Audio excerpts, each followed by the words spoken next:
but how safe are you in school? Because the law is Safe Spaces Act. Ano? But before we start, kindly look at this woman. You focus your attention into the nose of that woman.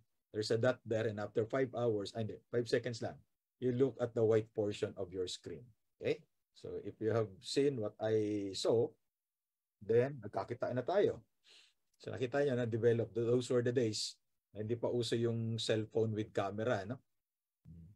Na pag magpipicture ka, kailangan may tawag dito, merong negative, may film, negative, may madidevelop, no? So what does it mean? Wala lang. Lahat ba talaga kailangan may ibig sabihin? Pwede namang wala, di ba? And then, it means that sometimes things are not what they appear to be. Everything deserves a second look. Kasi akala mo kayo na, pero wala pa lang kayo. At never na naging kayo. Assuming ka lang. Okay? So, sometimes, iba yung tingin natin sa katotohanan. Then, if you want to have a lengthy discussion on different topics, you may visit this YouTube channel. Pwede na rin kayo mag-subscribe kasi kukunti pa lang yung subscribers natin. 40,000 pa lang yata sila. So, baka pag nag-subscribe kayo, baka maging 100,000. Ano? And you can also follow me in this Facebook page. Para marami kayong matutunan sa iba't ibang topics. Now, in relation to our topic, ito, no? We can see from the news, may mga nangyayaring ganyan. That's not mine. It's taken from the source. Ayan, CNN yan. Then, ito naman recently, may isang estudyante na rape daw. So, extreme na ito, na rape na no? Ng teacher. So, that's why, in order to avoid these instances, marami tayong mga batas.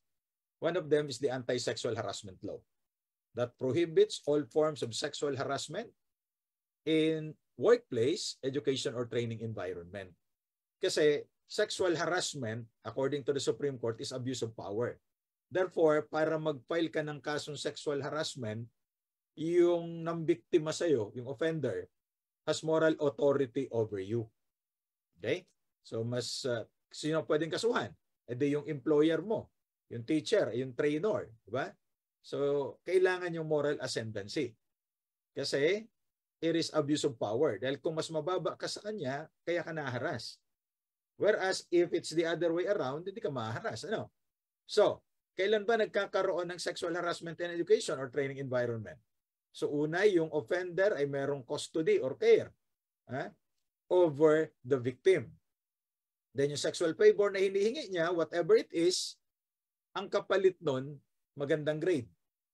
Granting of honors or scholarship or other privileges. So ano yung mga pwede niyang hingiin? Forms of sexual harassment could be physical, verbal, or the use of objects. Ano? So ang nakikita lang natin dito, yung physical, yan ang madalas makita. Yung verbal, somehow, pinapalusot natin And then use of objects, yung mga pictures, etc. Now, there's a penalty of imprisonment. Ano? So 1 month to 6 months imprisonment at pwedeng magmulta yan, but yung multa kasi napupunta ito sa korte. Yung napupunta dun sa biktima, ang tawag natin dyan ay damages. And that should be awarded by the court. Ano? Ngayon, pag nabiktima ka ng sexual harassment, you have to file it within 3 years. Kasi pag hindi mo i-file, hindi mo na pwedeng i-file yan. Ang tawag dyan ay prescription. So that's the concept of sexual harassment. Now, how is it related to Safe Spaces Act? The sexual harassment kasi kailangan may moral ascendancy. Kaya kapag ka ang nangaharas sa'yo sexually, ay kaklase mo, hindi mo po pwedeng kasuhan ng sexual harassment sa batas natin. Okay? So dito papasok ngayon yung Safe Spaces Act. So minsan naglalakad ka, mga babae, no? Naglalakad dyan sa kalye, merong mga tambay, ayan, nasasabihin, nasa screen ninyo. Diba? So sa feeling ng babae, nababastos siya. Kaya lang it seems powerless siya para lumaban. Kasi malalakas itong mga ito Diba? O kaya dadaan ka na naman dyan, babastusin ka na naman. Kaya nagkaroon tayo ng Safe Spaces Act. Republic Act 11313. So hindi na kailangan dito yung moral authority ng offender over the victim. So kahit sino, pwede mong kasuhan sa paglabag nito. So unang tanong, what is a safe space? Safe space generally means a place or environment in which a person or category of people, kasi ngayon sa panahon natin, hindi lang babae at lalaki ang kategorya eh.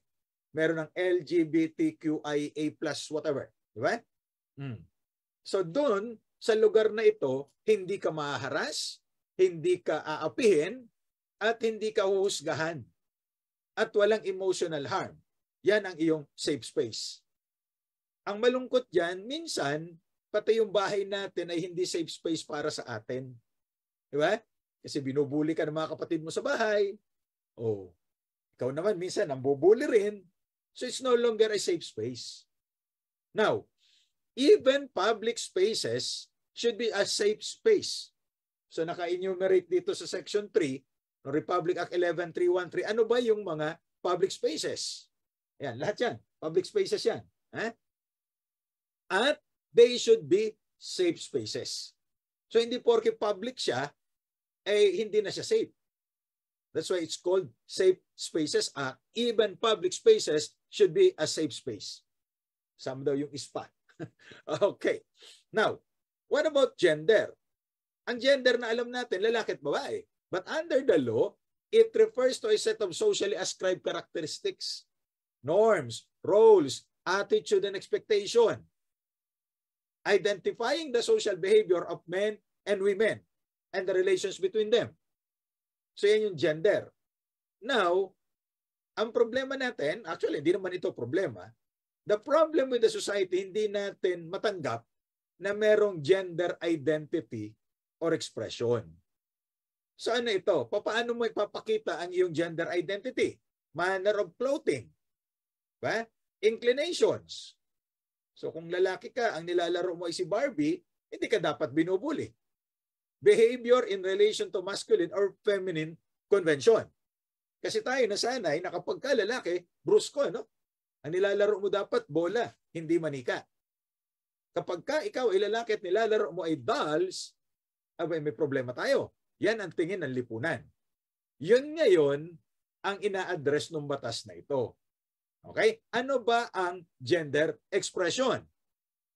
A person, according to Section 3F ng Republic Act 11313, may have a male or female identity based on physiological characteristics of the opposite sex. Ba? So, lalaki siya, pero ang gusto niya na expression ay yung pambabae. So, kaya ang tawag daw, pwede siyang tawaging transgender. So, trans or transgender is an umbrella term to people with diverse gender identity. Hindi katulad ng mga stereotypical gender norms na ito pag babae, babae lang. Ito dapat ang ginagawa niya. Pag lalaki dapat hindi umiiyak. Ba? Ang lalaki matatag. Dahil ikaw ang inaasahan. Okay, ngayon kung mag male to female ka, ang tawag diyan ay trans woman. Ang trans man naman, female to male. Yan. Okay? So yun ang mga tatawagan. Now, cross-dresser or gender non-conforming gender variant or gender queer. So yan ang mga trans or transgender. Now, sa buong mundo, makikita natin na hindi pare-pareho ang treatment sa mga homosexual, lesbian, and transgender. In fact, kita nyo sa screen nyo, may mga bansa sa mundo na pinaparusahan ng kamatayan ang pagiging homosexual. Okay? So I need not tell you ano ang common denominator sa mga bansang ito. That's not mine. It's based on survey. Based ito sa mga pag-aaral. Yeah. Dangerous sa mga bansang ito ang maging homosexual. Eh di siyempre lalo na yung pagiging lesbian. Now, ano naman yung catcalling? We're defining this kasi mamaya titingnan natin bawal pala itong mga ito. Catcalling refers to unwanted remarks directed toward a person, commonly done in the form of wolf whistling, yung sinisipulan, misogynistic, transphobic, homophobic, and sexist slurs. So ito narinig nyo na siguro, may dadaan na babae, sabi niya, wow, yung mga kanta dati ng Siguro din yun ay nabutan ito eh. Yung kanta nung Hagibis. Di ba? Yung mga legs or whatever. O yung nakakasilaw. Hanapin nyo na lang. Hindi ko na kailangan sabihin yan. Now, ano naman yung misogynistic? Feeling or showing or characterized by hatred or prejudice against women. So feeling niya superior ang lalaki at yung mga babae mababang uri. Yan ang misogynistic kung tawagin. At sad to say, may mga commercials dati sa Amerika at yung iba dyan nakarating sa Pilipinas, ganyan, di ba? Showing that women are in a lower form than men. Mas mababa ang babae kaysa lalaki. Mas malakas ang lalaki. Okay? And sad to say, merong presidente na nagsabi that presidency is not a woman's job. So yan ay misogynistic. Galit sa mga babae. Di ba? Hindi pang babae yan eh. Panlalaki lang yan. O, ang tawag dyan, male chauvinist. Now, meron namang transphobic. Transphobic means irrational fear of or aversion to or discrimination against transgender people.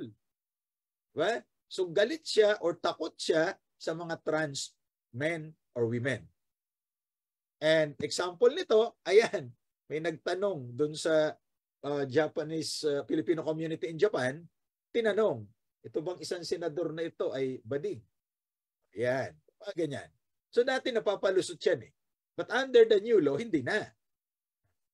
Nung kumanta si Jose Marichan, alam nyo, Pasko na. Di ba? O yan, sabi niya, whenever I see girls and boys, may nagreklamo. Nasaan dyan yung mga LGBTQ?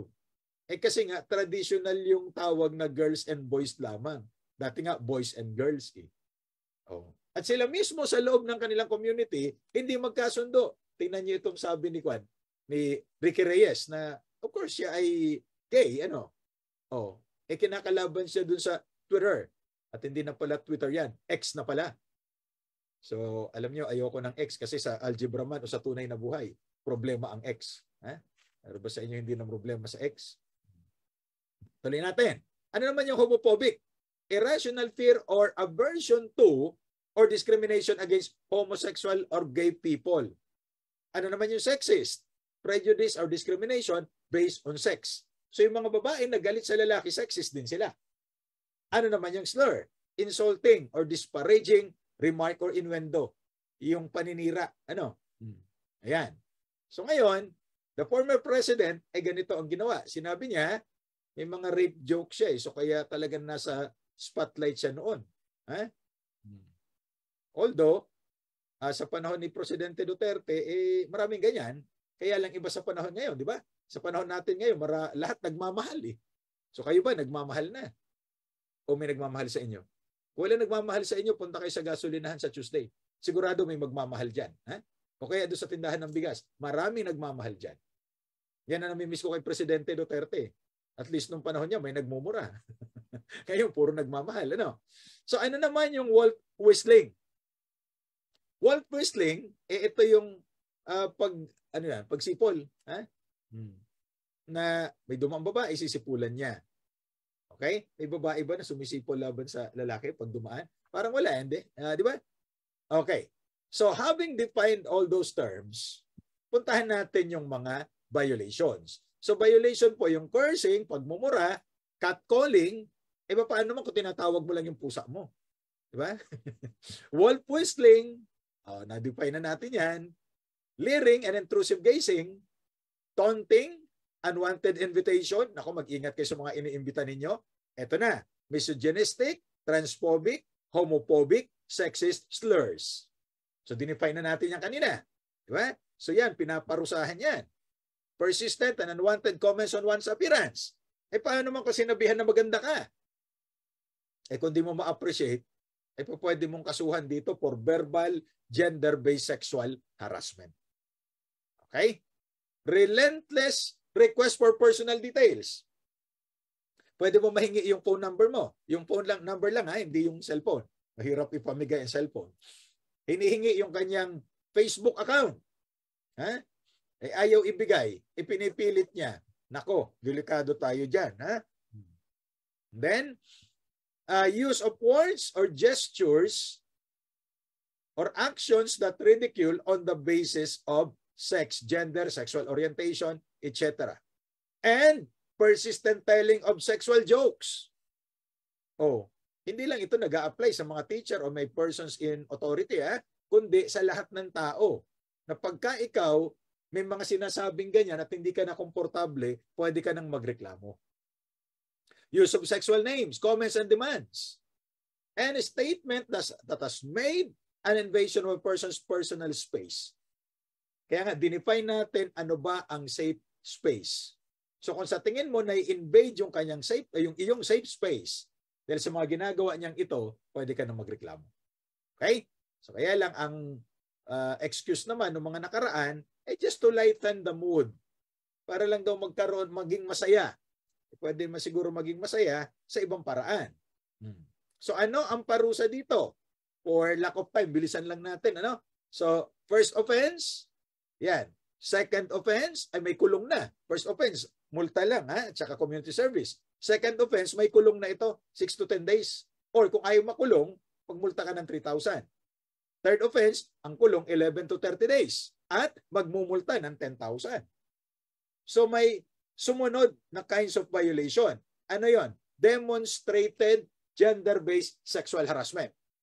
Sabi ng batas, offensive o making offensive body gestures. Alam nyo na.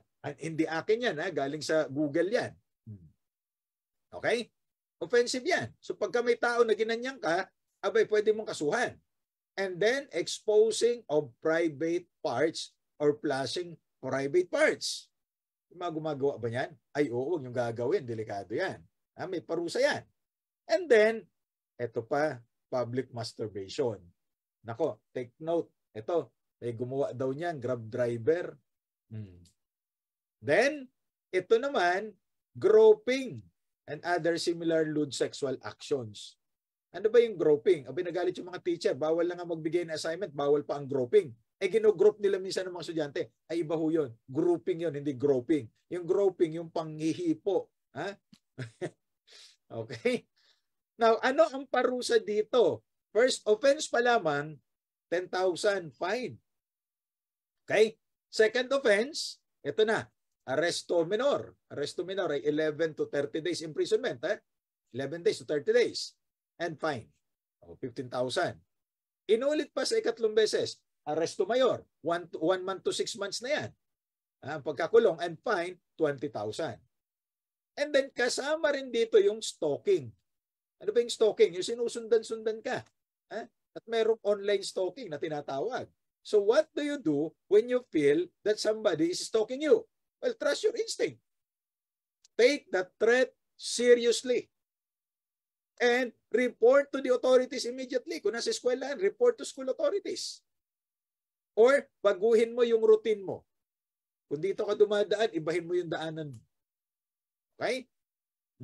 Now, merong physical advances na, no? So yung mga binanggit natin kanina. Kaya lang ito, hinahawakan ka na, kinukurot ka na, o sinasagi ka sa mga iba't ibang parts na ito. I need not read them to you for lack of time. Okay? So sa mga ganito, yung physical advances na, first offense pa lamang, 11 to 30 days imprisonment. Ayaw makulong, 30,000 fine. Okay? Now, second offense, arresto mayor niya, 1 month to 6 months imprisonment and fine of 50,000. Now, third offense, arresto mayor, maximum, so 6 months. Or, ayaw makulong, multa ka ng 100,000 pesos. So the question is, how do you protect yourself? Understand the concept of gender-based sexual harassment. Para maunawaan lalo, tama yan, nakikinig kayo ngayon, or punta kayo dun sa YouTube channel. Pinapaliwanag natin dyan ng gusto, ano ba yung gender-based sexual harassment? Because knowledge is power. Diba? Now, say no if you feel you are being harassed.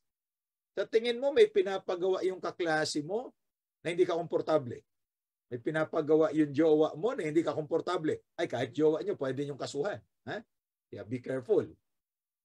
Yung teacher mo, may pinapagawa, hindi ka komportable, you say no. Huwag ka matakot. Why? Pag natakot ka, may biktima ka. Report to proper authorities. Nasa loob ng eskwelahan, you report to authorities like Prof. Adamos. Diba? Kay BP Hill, Tabo. O, pwede kayo mag-report. At kung sino mang authority sa tingin niyo na makakatulong sa inyo. And do not be afraid and be confident. Pag natakot ka kasi talo ka eh. Then do not expose yourself in a situation that would lead to harassment. O let's say for example, feeling mo type ka nung professor. Kailangan mo siyang kausapin. Pupunta ka ba mag-isa? Ha? Magsama ka, isa o dalawa ang kasama mo. At pag sinabi na ikaw lang ang kakausapin, ay huwag kang papayag. Okay? That's for your own good. Of course, we're not blaming the victim kasi yung pulis minsan nalagay sa alanganin. Sabi kasi ng mga pulis, magsuot kayo ng tamang damit para hindi kayo nahaharas. Ay victim blaming ang tawag daw dyan. Ha? Well, we may have different opinions on that. Para sa akin, do not expose yourself in a situation na mamumroblema ka. Do not put your destiny in the hands of other people. Kontrolado mo dapat ang kapalaran mo. Okay? Meron din namang mga online, gender-based online sexual harassment.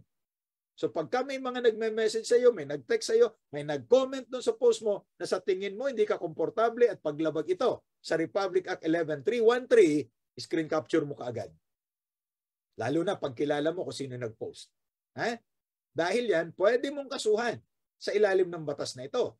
At yan ay pwedeng maparusahan ng pagkakulong ng 2 taon, 4 months, and 1 day up to 4 years. At ang multa dyan ay 100,000 to 500,000 pesos. Okay? So dahil nasa eskwelahan tayo, mga estudyante kayo, ang eskwelahan ay dapat magkaroon ng gender-sensitive environment. Magde-designate ang school ng officer in charge to receive complaints. So probably si Prof. Adamos ang pwedeng tumanggap ng mga complaints ninyo. Okay? Ang problema kasi sa Pilipinas man o sa ibang bansa, ang mga estudyante naharas ng sexually or nabiktima ng sexual assault ay hindi nagre-report kasi natatakot. Huwag kayong matakot. Okay? O kaya you can go to my office sa School of Law. Why? Para i-report niyo. Take note, confidential yan, siyempre. Now, lahat ng school, may policy tayo dyan for grievance procedure to facilitate the filing. Kasi minsan, natatakot yung biktima na magreklamo kasi baka balikan siya. I can assure you, pag binalikan kayo, lalong tataas ang kaso nila. Okay? Now, halimbawa, meron kayong alam na nabiktima ng sexual harassment sa educational institution sa atin. Ayaw niya naman magreklamo. Isumbong niyo pa rin. Kasi ang eskwelahan kahit walang nagrereklamo ay pwedeng mag-imbestiga. Kasi sa atin noon, pag walang nagreklamo, wala na. Walang nagrereklamo, walang complainant. Under this new law, even if there's no complainant, ang eskwelahan pwedeng mag-initiate ng sariling investigasyon. Okay? At kapag ka ang eskwelahan alam niya o dapat nalaman niya na merong sexual harassment or sexual violence at wala siyang ginawa, abay mapaparusahan na yung mga school authorities. So kaya, malalagay sa alanganin ng mga school officials natin pag hindi nag-imbestiga. Okay? So dapat, pag may mga alam kayong ganyan, huwag matakot. Ngayon, kapag ka napatunayan na let's say kaklase mo ang nangaharas sa iyo sexually, ay pwede nating i-expel ito katulad ng diniscuss ni Prof. Adamos kanina. Expulsion or exclusion as the case may be. Kaya suspension. At magkikreate ng CODE. Ang alam ko, meron na tayo nito sa UMAC, Committee on Decorum and Investigation. Para lahat ng uri ng gender-based sexual harassment, dito i-report. Okay? At ang eskwelahan, ipapalaganap ito. And we are now doing this. This is one of the means to disseminate this information. Kaya, pwede rin i-post ito. No? Mag-provide ng mga measures para mapigilan o ma-address yung gender-based sexual harassment. Now, yung code na na-create, dapat ang head niyan ay isang babae. Yan ang sabi ng batas, Section 22. Okay? At ensure na merong representation yung school administration, yung mga trainers, instructors, professors, coaches, students, trainees, parents. So, Ang tawag dyan ay multisectoral body kasi lahat ng sectors represented. Okay? Now, equal representation. Dapat meron din diyang representative yung other gender orientation. Yung members ng LGBTQ community. Kaya lang, kapag ka doon sa membro ng CODI, yung inirereklamo o yung biktima ay related sa kanila, disqualified siya na maupo doon. So mag-i-inhibit siya para maiwasan yung bias, hindi ba? Okay. Anumang reklamo ng gender-based sexual harassment or violation ng safe spaces, dapat i-report at ang eskwelahan ay mag-iimbestiga at magkakaroon ng resolusyon sa loob ng 10 araw. So maiksi lang ang panahon, ano? Ayan. At magkaroon ng consultation. Maglagay ng mga procedure at maglagay ng parusa para dun sa mga violators. Okay. Now, in addition, yung mga principal, school heads, etc., basta merong authority, school heads ito, no? Ay dapat magkaroon ng mga programs para bantayan ito. Otherwise, pag hindi nila ginawa ang trabaho nila, ay pwede silang mamultahan. 5,000 to 10,000, depende kung ano yung nilabag nila. 10,000 to 15,000 kapag kayong letter B ang nilabag nila, yung diniscuss natin kanina. Now, ang problema natin, may mga estudyante na minor de edad, meaning below 18. Under Republic Act 7610 and other laws, any person below 18 is a child. And under Republic Act 9344, hindi sila pwedeng makulong. So walang criminal liability.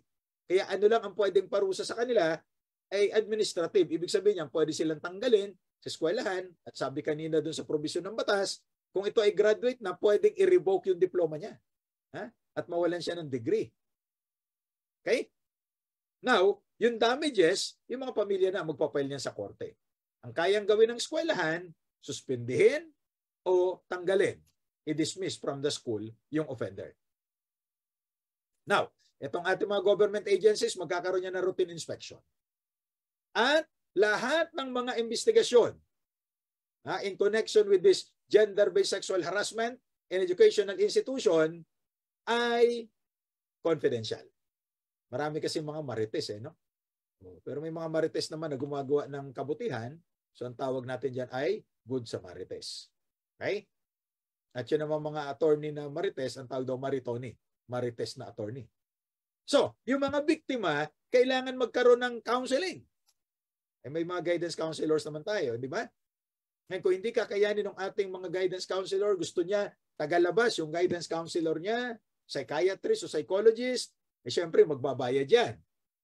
Yung offender, yung akusado, yun dapat ang magbayad ng ginastos for counseling. Kasi nga nabiktima na siya, pagkatapos siya pa ang gagastos. Diba? Kaya pagka nag-counseling at kayo nagbayad, humingi kayo ng resibo. Para yung resibo ang batayan para manghingi tayo ng refund dun sa nambiktima. Okay. Hindi dito kasama yung mga ganitong actions. Ano yan? Yung legitimate expression of indigenous culture. Kasi may mga kultura tayo ng mga babae naka-topless. O hindi ito kabastusan. Kultura nila yan eh.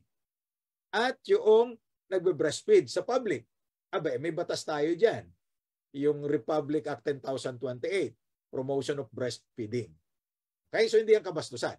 Hindi yan violation ng safe space. Kung ikaw sa tingin mo, nalalabag yung safe space mo, huwag ka tumingin. Kasi yan, legitimate yan na gawain. Hindi yan illegal. Now, in connection with this, meron kayong Magna Carta of Women. Para sa babae lang kasi ito eh. Dahil sabi daw, kahit sa Biblia, decreed in the Bible itself is the universal norm that women should be treated with love and respect. But through the ages, men have responded to that injunction with indifference. Due to the hubris, the conceit that women constitute the inferior sex. Lagi na lang mas mababa ang babae. At yung lalaki ang nakakaangat. Alisin na natin yan. Kaya, yung mga teachers, no? Na nagbuntis, dati tinatanggal sa trabaho yan. Ngayon, pagka yung teacher nagbuntis at wala siyang asawa, hindi pwedeng tanggalin sa trabaho, public o private school man yan. Bakit? Ay hindi immorality yan. Bakit? Kasi unang-una, yung teacher na nabuntis at walang asawa, hindi kasal, nabiktima yan eh. Nabiktima ng isang lalaking paasa. Kaya nagkasakit siya. Ano ang sakit niya? Walang gamot ito. UTI. Umasa tapos inindyan. Umibig tapos iniwan. Masakit yan. Tapos tatanggalin mo pa sa trabaho, ano nangyari sa kanya? Pangalawang tanong, yung nakabuntis sa kanya, tinanggal ba sa trabaho? Hindi naman. Why put all the blame on the woman? Di ba? Yan. So sabi nga ng Korte Suprema, alam niyo, ito kasi mga desisyon na ito, kailangan, pag umabot sa Korte Suprema, doktrina yan. Why? Sabi ng ating Civil Code, Article 8, decisions of the courts. Lalo na, decision ng Korte Suprema. In applying and interpreting the law or the Constitution shall form part of the legal system of the Philippines. Di ba? So kaya mga desisyon ng Korte Suprema ay ginagalang natin at sinusunod natin. May parang batas din yan. So wala namang batas, sabi ng Korte Suprema noong 2016, sabi nyo, luma na yan, 2023 na. Hanggat hindi po binabago ng Korte Suprema ang desisyon, valid pa rin yan. Kahit ilang daan taon na nagdaan. Parang batas yan eh. Hanggat hindi gumagawa ng bagong batas ang Kongreso para i-repeal or palitan ng batas na ito, mananatiling valid yung batas na yan. So parang may forever, ano? Hindi, walang forever talaga. There is no law which penalizes an unmarried mother by reason for sexual conduct. So, ibig sabihin, hindi kasalanan na nabuntis siya, na hindi siya kasal. Nagtiwala siya eh. At walang policy ang konstitusyon natin na dapat silang parusahan. So kaya, may isang Catholic school na nabuntis yung isang employee, pagkatapos, hindi naman kasal, nakikipag-live-in lang, tinanggal.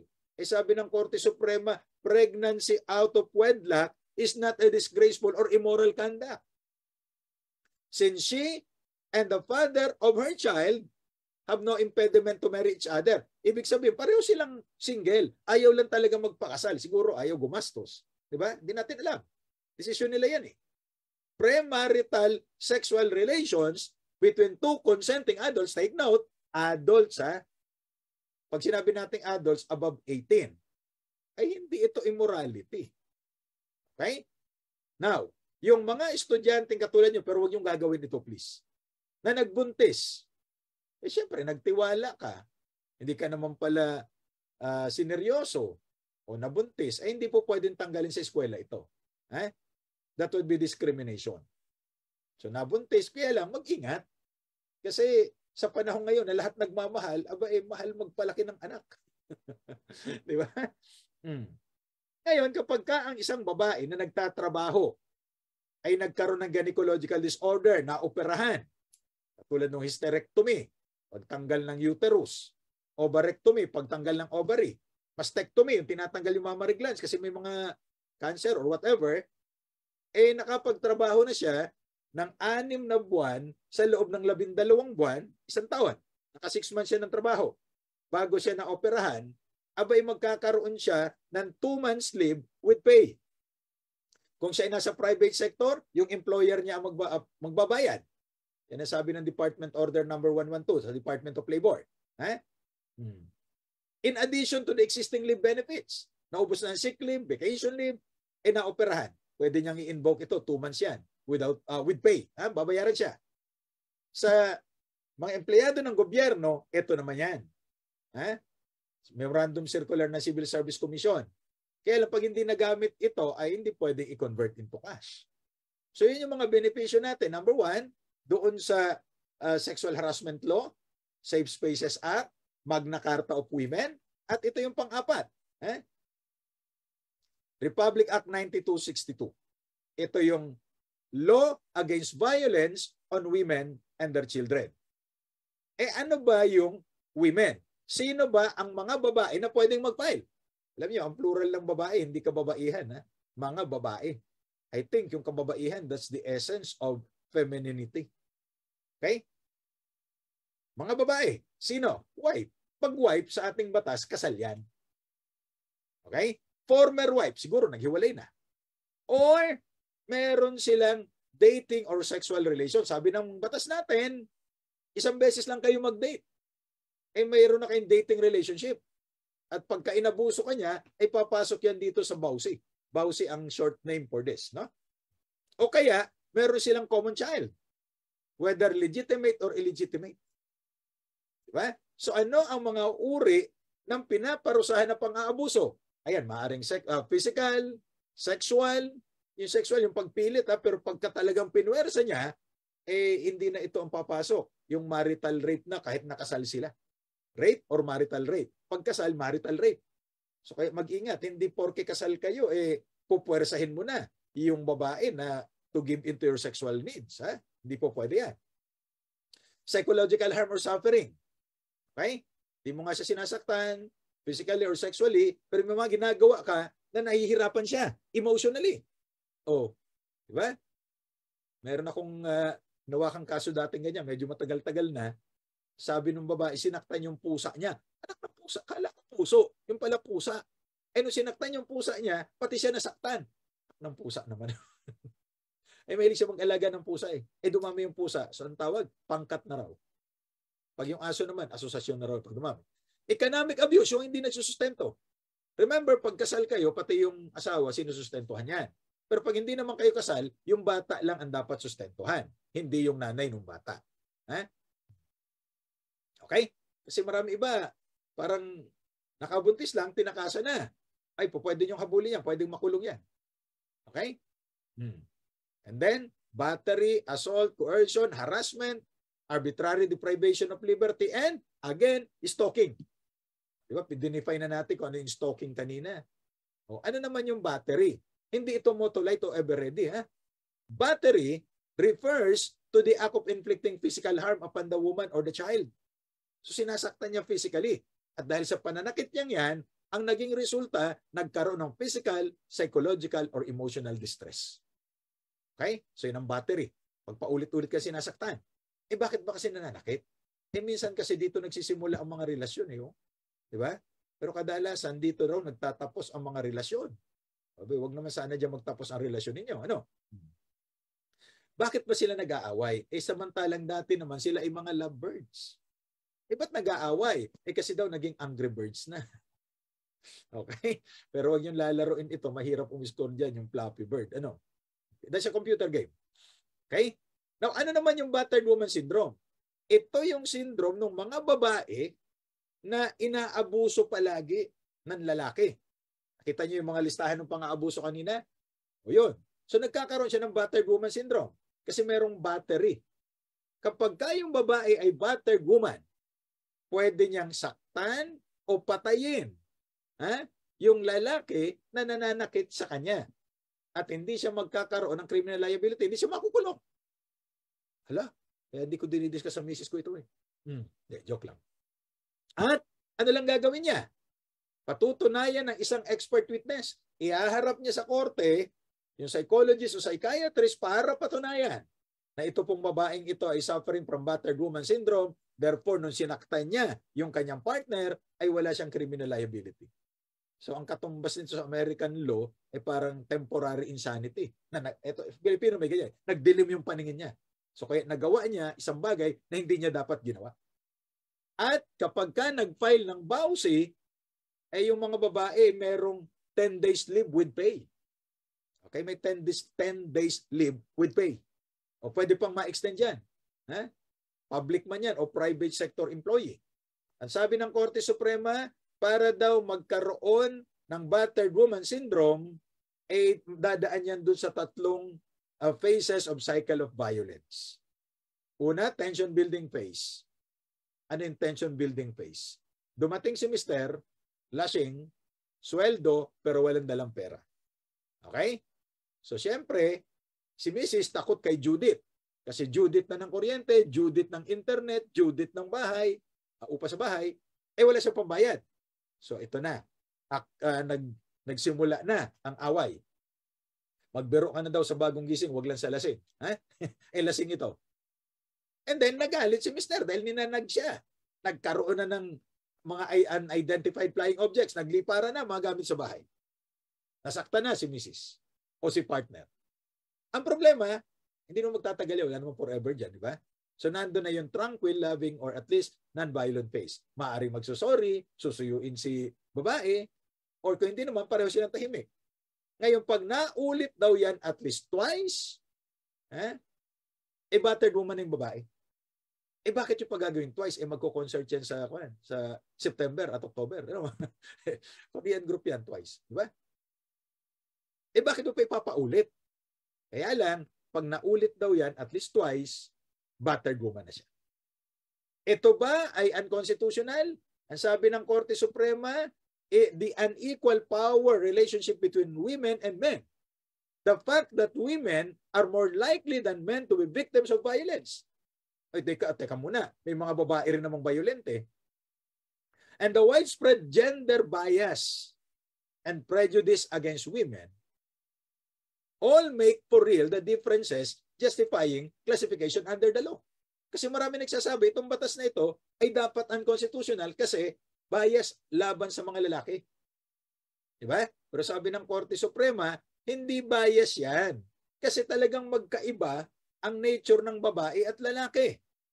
As Judge McIntyre, Justice ito ng Supreme Court ng Amerika, states, the accommodation of differences is the essence of true equality. Hindi naman kasi talaga pwede magpantay yan. Kaya lang pantay ang treatment natin. Di ba? Oh. Kasi, may mga babae rin na nananakit. Pero madalas, babae ay nasasaktan. Okay? Yan kasi yung tinatawag nating stereotyping. Pagka babae ka, mahina ka. Pero sabi ng Korte Suprema, magkaiba talaga eh. Okay? So, pwede kayong tumingin sa librong ito. Kakailangan nyo civil service, yung mga nasa College of Education, kailangan nyo na reviewer. Ayan. Yung nasa business, pwede nyo tingnan itong librong ito for labor relations and negotiation. Ito naman, sa law books ito, sa College of Law. Ayan. Makapangalan natin yung author. At baka malapit kayo sa Mall of Asia, sa SMX Convention, may book launching tayo bukas ng 3:00 para naman dun sa readings in Philippine history. At kalo-launch lang noong July, itong libro natin tungkol kay Rizal. At marami pa tayong ibang nasulat. Yung iba, hindi na pinapublish dahil nagbago na ng curriculum, pero pwede nyo pang hanapin. Ayan. And finally, ang sabi nitong si Maya Angelou, never make someone a priority when all you are to them is an option. Prioritize nyo lang yung mga tao na kayo din ang priority. Pag ayaw nyo ipilit, masasaktan ka lang. Okay? Ayan. Diba? Ang daming tao sa mundo tapos pipilit mo yung sarili mo sa taong ayaw naman sa'yo. At iwasan ninyo yung mga tao na ang tingin sa inyo ay parang hagdanan. Bakit? Napapansin ka lang para gamitin pag hindi available ang elevator. Okay? At iwasan nyo rin yung mga tao na ang dating sa buhay nyo ay parang Ferris wheel. Bakit? Akala mo pinapaligaya ka, yung pala pinapaikot-ikot ka lang. Wala kayong patutunguhan. At iwasan din yung mga tao na parang buwan. Bakit? Isinasamahan ka niyan sa gabi, pero iiwanan ka rin pagdating ng araw. At puntahan nyo itong YouTube channel na ito, and if you want, you can subscribe. Libre naman yan para mapanood ninyo paulit-ulit yung mga lectures natin kasama itong Safe Spaces Act. Nandun na yan.